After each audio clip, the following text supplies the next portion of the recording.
Hello and welcome to my YouTube channel Volvo Christian, and welcome to a little bonus episode with the XC90, redesigned for model 25.5, late production of model 25. I'm on my last 15 minutes in this time slot that I have, but I wanted to give a little bonus episode. Because recently, just a couple of weeks ago, I looked at the EX90 at the World of Volvo. And here we have the XC90. So what are the car what are the car I would go for? In this video, we're going to do a little comparison, just a quick, because as I said, I'm on a pressed time schedule here. I want to start this video first by giving a huge thanks to Volvo Car Norway for sending me down here to Gothenburg, the home of Volvo in Torslanda. I just feel at home here to look at this in advance before the launch. So a huge thanks to them. Also a huge thanks to all my followers on Instagram and also all subscribers on my YouTube channel. I really appreciate all the support I'm getting from you. It's because of my hard work and your support that I'm able to be here today. But EX90 versus XC90. While the EX90 are all electric, and only all electric, the XC90 are still available. We have two petrol options, the B5 and the B6. That is mild hybrid options.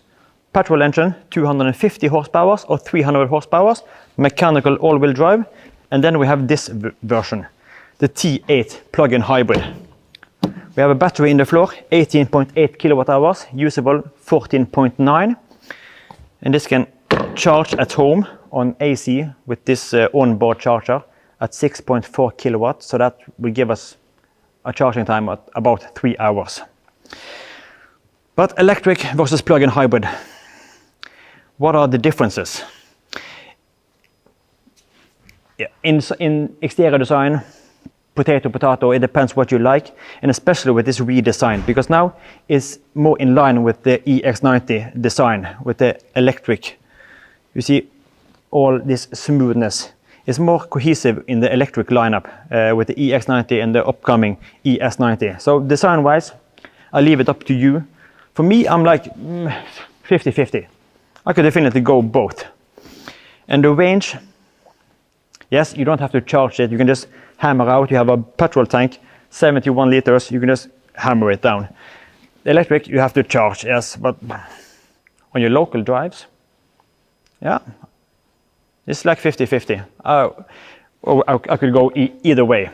But one of the things that separates the XC90 versus the EX90 can be found on the interior. Several items. One of the key elements for me are that the XC90 are still available with a Nappa leather upholstery. Yes, everyone talks about sustainability and we have to get away leather, get something else. But if the customer wants leather, let them get leather. Have it as a high price option, let them pay, and then you can see for yourself, what does customer want? Customer wants, do they want leather or do they want this Nordico upholstery? Let it be an option. Polestar 3 luckily have it as an option, and then you can see what does customer pick. Sadly, the EX90, no leather option available.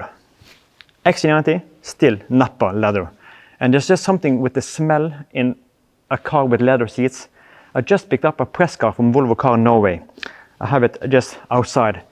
And that has the charcoal Nappa leather. And the smell just takes me back to all my new car deliveries. The XC90, the XC60, the S90, all with Nappa leather. And just the smell of a Volvo are just so delicious with this leather.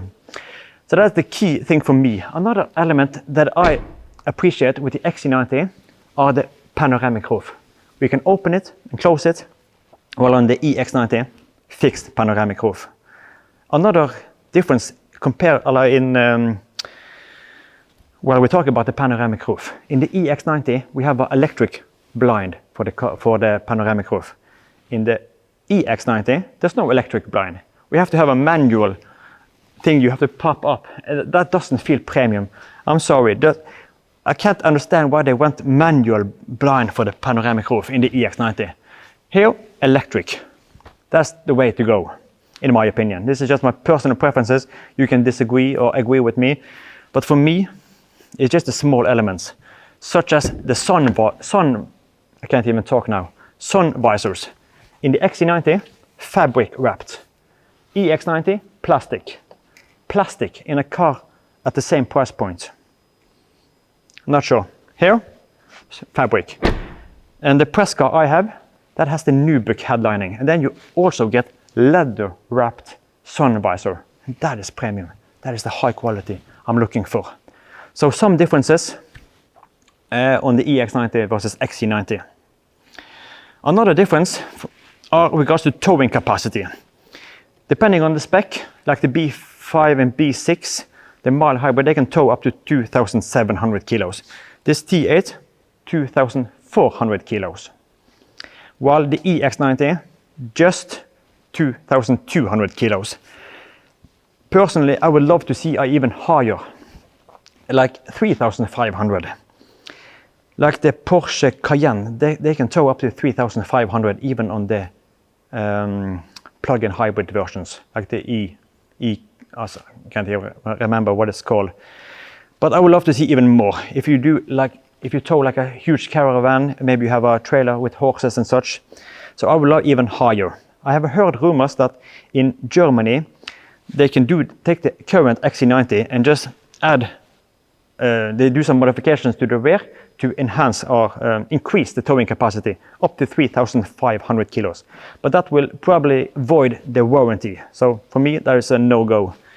But I would love to see even higher. So if you are someone that takes your caravan out on a road trip, and if you need more than 2,200, then the XC90 are for you.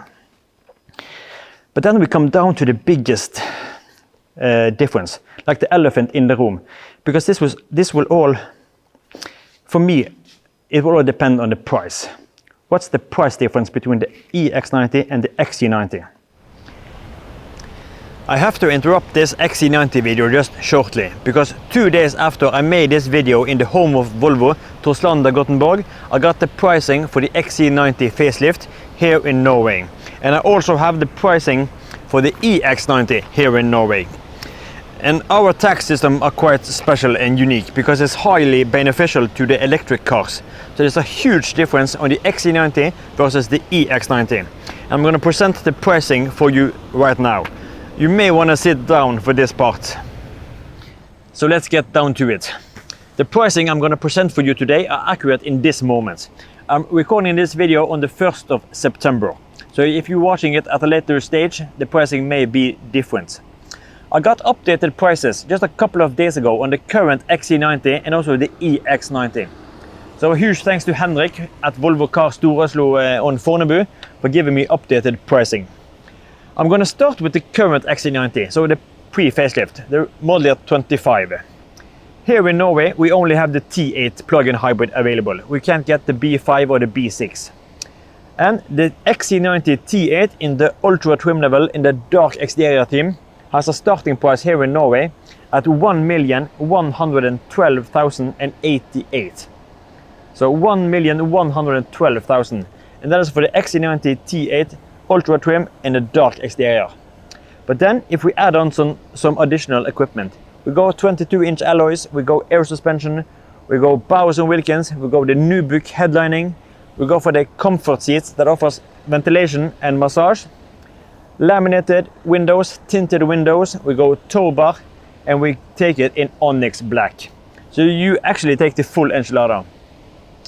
Then the price stops at 1,257,488 for the full enchilada. And then if we compare it against the EX90, and in this setting here, we have the EX90 Twin Performance. The non-performance, I think that is 50,000 kroners less. But now I'm going EX90 Twin Performance also in the ultra trim level. And that has a starting price here in Norway at 1,042,532. So already from the start, we are significantly lower than the starting price for the XC90. And then we do the same with the EX90. We go 22-inch alloys, pilot assist, Bowers, Nordico upholstery, tinted windows, tow bars, the cargo cover, and we also do onyx black metallic. And then the price stops at 1,142,212. 1,142,212. So 1,142 versus 1,257. But the interesting part are when you look beyond these numbers, because this is the final price out to you as a customer here in Norway. But if we start with the XC90, out of the 1,257,000, we have MVA mums. That is 204,451. 204,000. And additionally, we have a registration fee, just a fee or tax to the government at 235,000. So combine just the tax and registration fees are 439,000. 439. Holy crap, that is just insane. If you look at the EX90, you also have to pay this MVA, mums, as we call it here. That is, but on the EX90, highly beneficial here in Norway for electric cars. Only 122,635. And the registration fee are significantly lower, only 29,036 kroners. So the total amount here, approximately 150,000. 150 versus 450. It just absolutely bonkers. And then you may ask, what car are you gonna go for? EX90 at 1,142 or XC90 at 1,257. Freaking bonkers. As a little thought experiment, if we take the XC90 price on 1,257, we extract all the tax, and then we just add the tax that the EX90 has at approximately 150, and that should give that the price ends on 969,473. 969, so significantly cheaper than the EX90 if they had the same tax system. So now ask yourself, what car are you going to go for here in Norway? Yeah, it's an obvious choice that you go EX90. But then, the facelift prices. Sadly, these are even higher. It's absolutely bonkers. The facelift, XC90, if you go for the Plus trim level, it has a starting price on 1,196,000. And if you want the Ultra trim level, you have to pay 1,231,000. 1,231,000. That's freaking crazy. And I'm not sure what you get for that price. It was only specified that you will get the T8 in the Ultra and dark finishing. So I'm not sure what Volvo Norway have included in that, but probably you have to add Bowers Wilkins, maybe the ventilated massage seat, maybe air suspension, tinted windows, tow bar. So say you add like 70,000 extra, because initially we added like 130. But say you add like 70, that puts you at 1.3 million. 1.3, give or takes, versus 1,142. It's a sad day for the plug-in hybrids in Norway. And because of this pricing, I am 100% sure that Volvo Norway will discontinue the XC90 next year, approximately this time. August, September, they will say, no, the sales are just like 10 cars versus 580 of the EX90. So, yeah, it's a sad day for the plug-in hybrid, at least here in Norway. But that was it for all the pricing module on the XC90 facelift versus the EX90. Now, let's get back to the video.